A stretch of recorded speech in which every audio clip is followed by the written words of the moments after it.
तो दोस्तों, स्वागत है आप सभी का हमारे चैनल पे। दोस्तों, हम लोग इस वीडियो में देखेंगे क्लास 8 का टर्म 2 एग्जामिनेशन 2022 पेपर 2 है और सब्जेक्ट है साइंस। इसमें से क्या है, सब्जेक्टिव टाइप का सवाल है। 4 मार्क 50 का था और टाइम 1.5 घंटा का। तो इसको देखेंगे हम लोग आंसर क्यू साइंस का। तो इसको देखते हैं हम लोग। पहले इसमें क्या क्या इसमें दिया गया है। देखिए, इसमें जो निर्देश है इसमें दिया गया है। तो इसमें बोला कि 3 प्रकार का सवाल है। अति लघु उत्तरीय और दीर्घ उत्तरीय है। 3 टाइप के सवाल है। तो हम लोग इसको सब एक एक करके हम लोग देखते हैं इसका सही आंसर क्या होगा। और आप लोग एग्जाम लिख के आए तो आप लोग आराम से आंसर इसको मिला सकते हैं, कौन सा सही कौन सा गलत है। तो हम लोग चेक करते हैं इसको पहला सवाल से।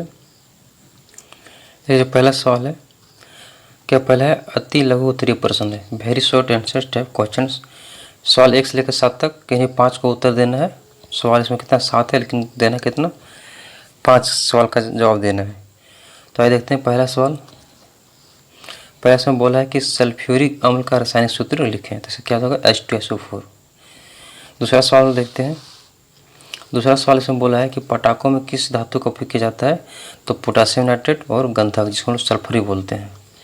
आगे इसका सवाल है, तीसरा सवाल है कि इसमें है कि बल का ऐसा मात्रक क्या है। तो बल का ऐसा मात्रक क्या होता है, न्यूटन।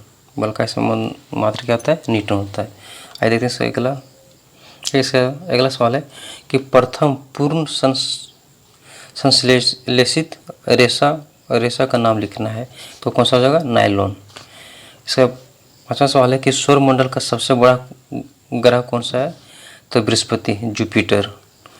इसका अगला है कि एलपीजी का पूरा रूप क्या है। जो एलपीजी क्या है, शॉर्ट फॉर्म में। इसका पूरा रूप क्या हो जाएगा, लिक्विफाइड पेट्रोलियम गैस। ठीक है। तो देखते हैं इसका सवाल नंबर 7। सवाल नंबर 7 है कि ज्वाला में कितने क्षेत्र होते हैं। तो ज्वाला में कितने 4 क्षेत्र होता है। पहला नीला क्षेत्र, दूसरा होता है काला क्षेत्र, तीसरा होता है दीप्त क्षेत्र और चौथा नंबर होता है अदीप्त क्षेत्र होता है। तो इसका हो गया सवाल नंबर 7 का। अब देखते हैं सवाल नंबर 8 से। सवाल नंबर 8 में क्या है कि प्रश्न संख्या 8 से लेकर 14 तक किन्हीं 5 प्रश्नों का उत्तर देना है। सवाल कितना है, 8 से लेकर 14 तक 5 सवाल का उत्तर देना है। तो आइए देखते हैं पहला सवाल इसका। तो पहला सवाल है कि किण्वन की खोज किसने की। तो किण्वन का खोज किसने किया था, लुई पाश्चर ने 1857 ईस्वी में किया था, लुई पाश्चर ने। आइए देखिए सवाल नंबर 9। इस सवाल नंबर 9 है कि इंसुलिन की कमी से कौन सा रोग होता है। तो कौन सा होता है, मधुमेह रोग। इसे ये देखिए 2 नंबर का आंसर है। थोड़ा इसे लिखना अच्छा से कि इंसुलिन की कमी से मधुमेह रोग होता है। यहाँ पर शॉर्ट में लिख दिए हैं, लेकिन थोड़ा सा आपको अच्छा से बना के लिखिएगा। अगला है कि कोशिका की खोज किसी ने कब किया। तो कोशिका का खोज किया रोबोट हुक, और कब किया, तो 1665 ईस्वी में। अगला सवाल देखते हैं।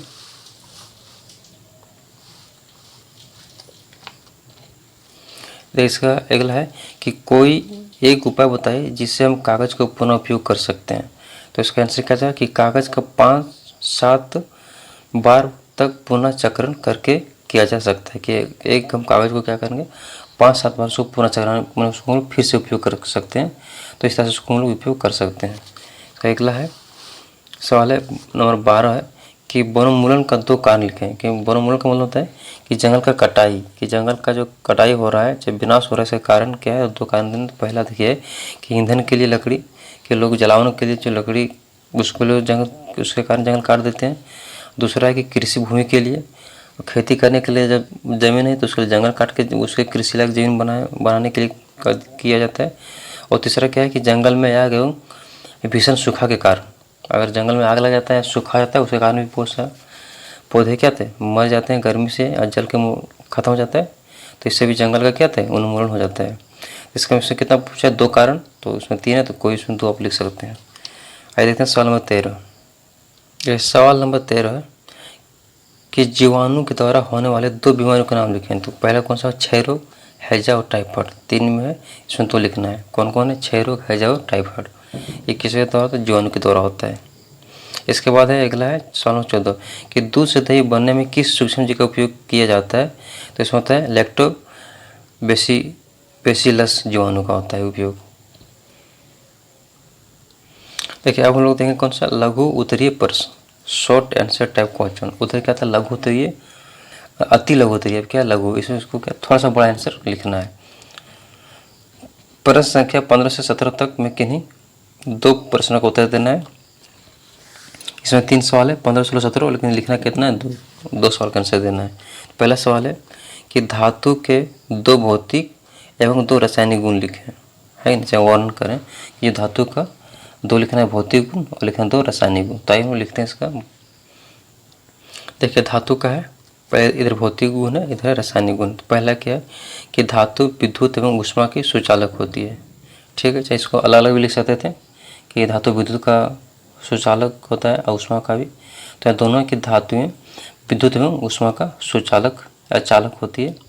दूसरा है कि धातुएं तन्यता एवं आघात वर्धनता होती है, कि धातु क्या तन्यता होता है, यानी उसको खींचने से लंबा होता है और पीटने से क्या चपटा होता है, तो इसको क्या बोलते हैं, धातुएं तन्यता एवं आघात वर्धनता होती है। तो ये क्या है भौतिक।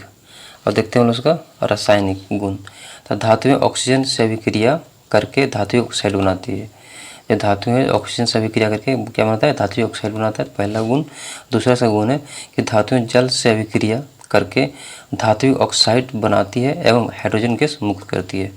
जैसे धातु ऑक्साइड बनाता है प्लस में क्या करता है, हाइड्रोजन गैस को मुक्त करता है। तो क्या हो गया इसका रासायनिक गुण, ये हो गया भौतिक गुण। आइए देखते हैं सवाल नंबर 15 हो गया, 16 देखते हैं। सवाल 16 है कि ईंधन क्या है, आदर्श ईंधन के 2 गुण को लिखें। तो आइए फिर समझते हैं ईंधन क्या होता है, इसको लिखते हैं, फिर आदर्श ईंधन का 2 गुण लिखते हैं। देखिए सवाल नंबर 16 का आंसर है कि ईंधन पर क्या है कि ईंधन किसे कहते हैं। ईंधन क्या है कि घरों में या उद्योग धंधे में ऊष्मा ऊर्जा के लिए उपयोग किए जाने वाले स्रोतों को ईंधन कहते हैं। कि जब घरों या उद्योग धंधा में जब ऊष्मा ऊर्जा के लिए यानी गर्मी के लिए उपयोग किए जाने वाले स्रोतों को क्या बोलते हैं, ईंधन कहते हैं। जिसमें क्या है लकड़ी हम लोग खाना बनाने के उपयोग करते हैं, कोयला, एलपीजी गैस, इसे सब क्या ईंधन है।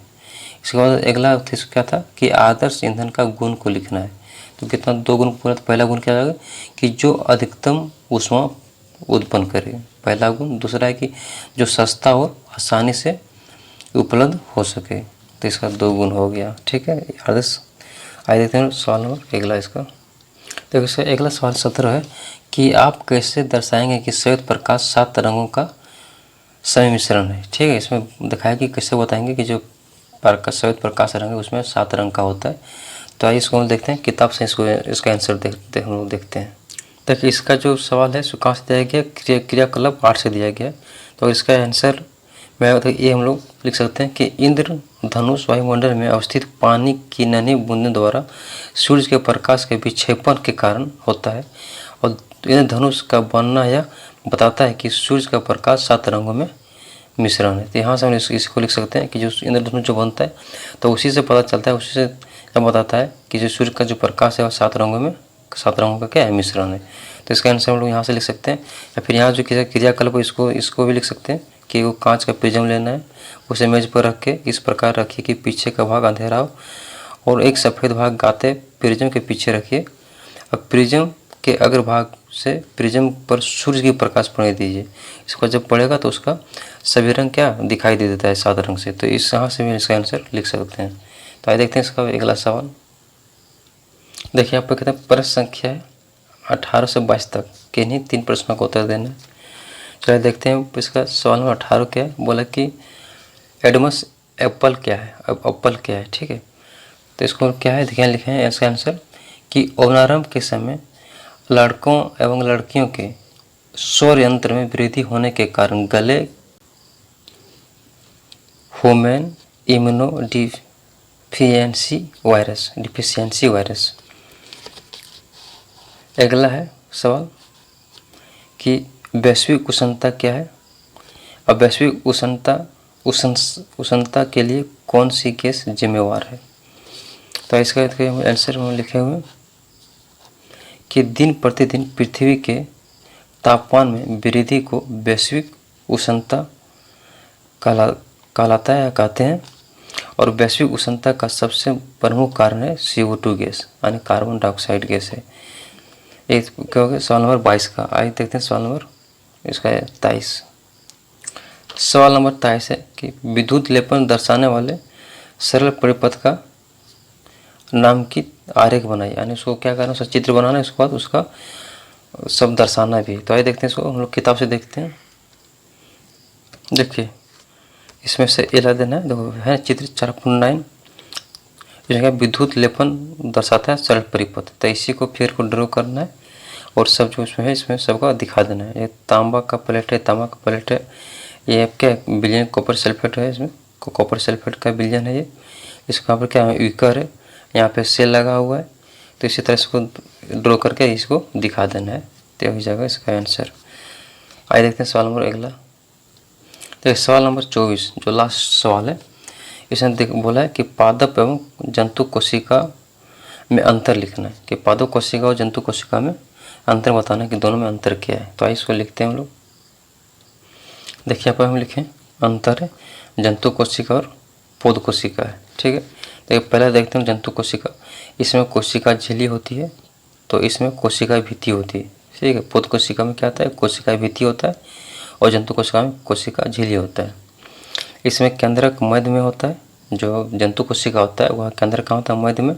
इसमें केंद्रक मध्य से थोड़ा हटकर होता है, किसमें, पौध कोशिका में। अगला इसमें रिक्तिका छोटी होती है, इसमें रिक्तिका बड़ी होती है, पौध कोशिका में बड़ी होती है और जंतु कोशिका में छोटी होती है। इसमें हरितलवक नहीं होता है, इसमें हरितलवक होता है। तो ये इसका हो गया अंतर जंतु कोशिका और पौध कोशिका में। आई होप आप लोग को यहाँ तक अच्छा से समझ में आया होगा, और उम्मीद करते हैं कि आप लोग अच्छा सब कुछ लिखा आप लोग एग्ज़ाम में दिए होंगे। और फिर मिलते हैं नेक्स्ट वीडियो में, तब तक थैंक यू, धन्यवाद।